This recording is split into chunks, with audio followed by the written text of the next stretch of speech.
Gorakhpur journalist press club सभागार में पत्रकार वार्ता कर डिंपल पांडे नामक महिला ने अपने पति पर मारपीट और जबरन 3 साल के बच्चे को जान से मारने की नीयत से उठा ले जाने के संबंध में आरोप लगाया है। उन्होंने बताया कि उनका विवाह नंदानगर थाना शाहपुर के रहने वाले ब्रिजेश राम त्रिपाठी नामक व्यक्ति से हुई थी, जिसके पूर्व में भी 2 शादियां हो चुकी हैं।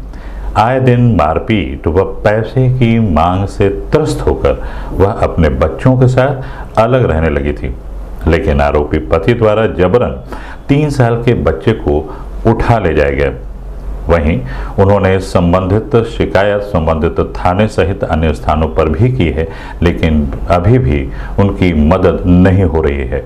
बच्चा जबरन उठा के लेके चलेगी, इस संदर्भ में मैं आपसे बात करना चाहती हूँ। कौन लेके? मेरा बच्चा सर ब्रिजेश राम त्रिपाठी जो मेरे पति हैं उनके द्वारा जबरन लेके उठा के लेके चले गए। मेरी शादी 22 नवंबर 2019 को हुई थी। ब्रिजेश राम त्रिपाठी जो निवासी है नंदानगर सेक्टर B 298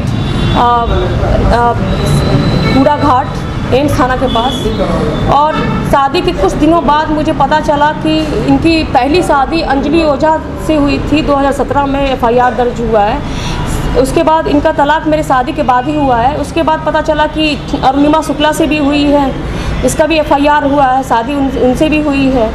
और उनसे 8 लाख का मुकदमा 8 लाख रुपए लिया गया, मुझसे 12 लाख रुपए ले गया। अब शादी सिर्फ सब पैसे से हुई है। हम लोग में कोई अच्छा संबंध नहीं था, शादी सिर्फ इन पैसे से हुई है। ये लोग कार का डिमांड करने लग गए, मुझे मारने पीटने लग गए, डॉरी डिमांड के लिए सताने, वहाँ पे मुझे प्रतिपादित किया गया। उसके बाद सर 28 अक्टूबर 2021 को मुझे इतना मारा गया कि मैं बेहोश हो गई और मैंने पुलिस में एप्लीकेशन किया। इसके बाद सर 2022 में FIR हुआ। बहुत सर्च करने के बाद भी, सुनवाई करने के बाद FIR हुआ। उस FIR होने के बाद मैंने समझौता इसलिए कर लिया शादी को अपने बचाने के लिए। समझौता करने के बाद उसके बाद मैं क्वार्टर पे रहने लगे, रीना निवास रेल विहार फेज 2। वहाँ पर भी उनकी यही नेचर था, यही बिहेवियर था।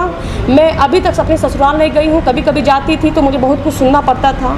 मेरे हस्बैंड कहते हैं कि तुम मेरी पत्नी नहीं हो, मेरे प्रॉपर्टी पे तुम्हारा कोई अधिकार नहीं है। और इन्होंने 5 मार्च 2024 को मेरा बच्चा जबरन लेकर चले गए, क्योंकि वही बच्चा था जिसका प्रॉपर्टी पे अधिकार है।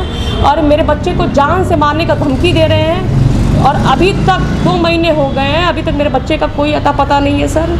पुलिस स्टेशन गई तो पुलिस स्टेशन SHO ने कहा मेरे पास कोई पावर नहीं है बच्चा दिलवाने का, ना SSP के पास पावर है, ना डिस्ट्रिक्ट मजिस्ट्रेट के पास पावर है। आप जाइए कोर्ट कचहरी फैमिली कोर्ट जाइए, वहाँ से अपना बच्चा लीजिए। किस थाने का मामला? मैं ये थाना का मामला है शाहपुर थाना।